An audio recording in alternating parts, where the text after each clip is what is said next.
Every achievement in human history has been born from a simple, yet powerful, starting point: desire. Desire is the initial spark that ignites the fire of creation. It is the inner voice that whispers, "There is more for me than what I see right now." Without desire, nothing new is ever reached, discovered, or experienced. Desire is the seed that holds within it the blueprint of your future. When you first feel the stirring of desire within your heart, it may seem small or fragile, like a tender shoot breaking through the soil. At this stage, desire is not yet solid. It is a wish, a longing, or even just a daydream. But contained within that desire is immense creative power. It is your soul's way of calling you toward your higher good. The mistake many people make is leaving desire at this first stage. They live their lives merely wishing, hoping, or imagining what might be possible. A wish without faith is like planting a seed, but never watering it. It may remain dormant forever. Desire must be nurtured with intention. It must be spoken, affirmed, and claimed.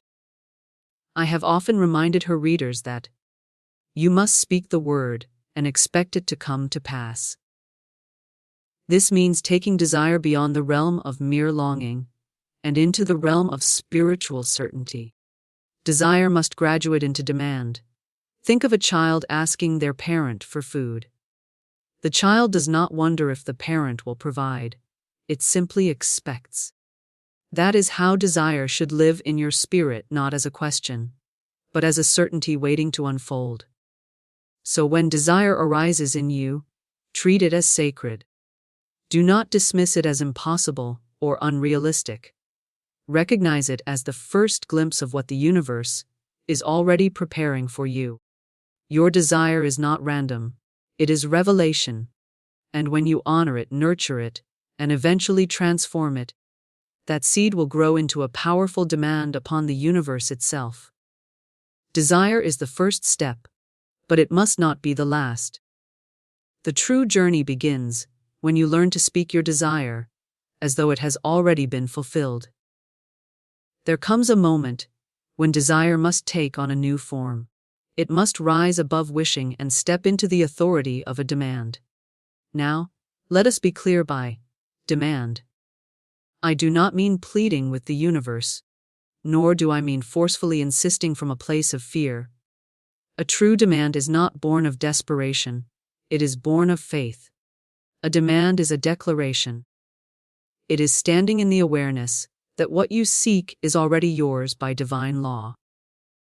Your word is your wand. This means that when you speak with absolute conviction, your words carry creative force. They no longer describe what you want, they command it into form. Consider how electricity works. When you flip the switch, you do not beg the light to shine.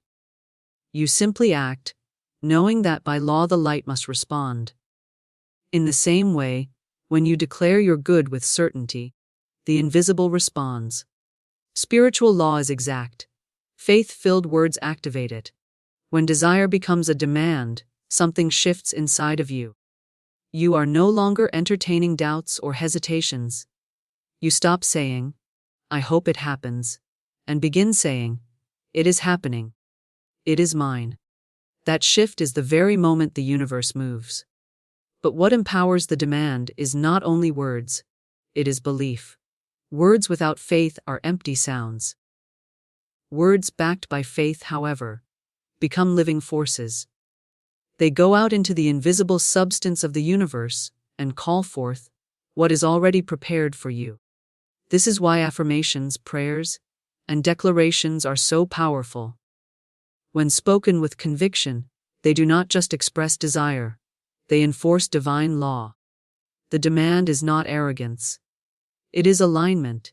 It is knowing that you are a child of infinite supply, and what you claim by right of faith must appear. So, if desire is the seed, the demand is the act of planting it firmly in fertile ground. It is the moment you stop looking at what is missing and begin declaring what is. And in that declaration, you harness the power that makes all things possible. The final stage in this process is as important as the first two: release.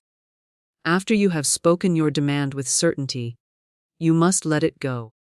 To release is not to abandon your desire. It is to trust that it is already working its way into form. This stage requires faith of a different kind, calm expectancy.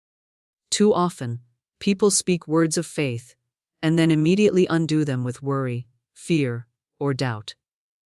They demand their good, and then the next moment they ask, "But what if it doesn't come?" This double-mindedness interrupts the process. A seed cannot grow if it is constantly being dug up to see if it has sprouted. When you release, you live as though the answer is already here. You walk with assurance. You no longer check the soil. You enjoy the anticipation of the harvest. I have called this living in the end.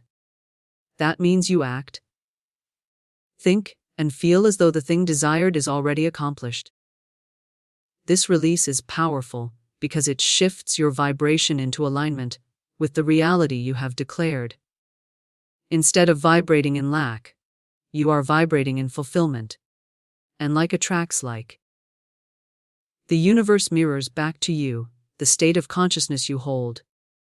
Resting in expectancy does not mean doing nothing. It means doing everything with the spirit of already having received. You continue with your life, your work, your relationships, but all from a place of quiet confidence. Your energy no longer screams, "I need," but instead whispers, "I have." This release is also an act of surrender. You stop micromanaging how and when your good will appear. You give up control of the process and allow divine intelligence to arrange the details. And because the universe is infinitely wiser than human reasoning, what comes is often better than what you imagined.